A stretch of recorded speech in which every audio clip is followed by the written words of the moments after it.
With a city as incredible as this, I mean, come on, look at that skyline. Can you blame outsiders for thinking Torontonians are a bit conceited from time to time? But honestly, you don't have to live outside Toronto to hate it sometimes too. I mean, is that pigeon eating vomit?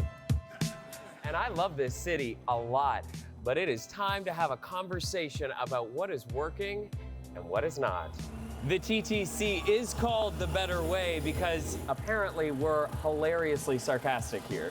Crowded, slow, or tragically behind schedule, yeah, there's gotta be a better way. It's called biking, but that sucks sometimes too. How about when you see bikers weaving in and out of traffic, but when you see jams like this, can you blame them? But for many, the bike infrastructure in this city is just not good enough. And even when it does work, it ends up driving the car-loving half of this city mad, infringing on vital parking real estate. Cause, oh yeah, parking is basically real estate now, with spots in the downtown going for hundreds of dollars a month if you can find them. And in some new builds, spots can cost over $100,000 to buy.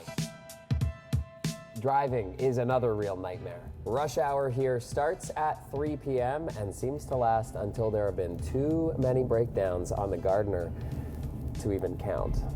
Those breakdowns may also be about the fact that you're driving on a road that is literally crumbling beneath you. But I digress. Traffic.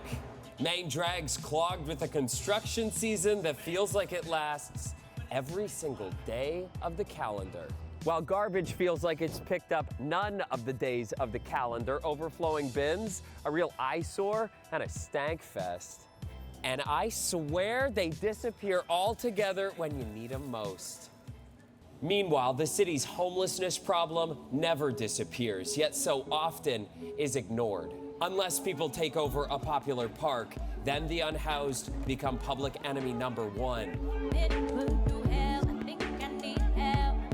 And hey, you'd think we'd all have more general compassion because in a city where a $100,000 income still limits your chances of scoring a home, you have all been set up to fail.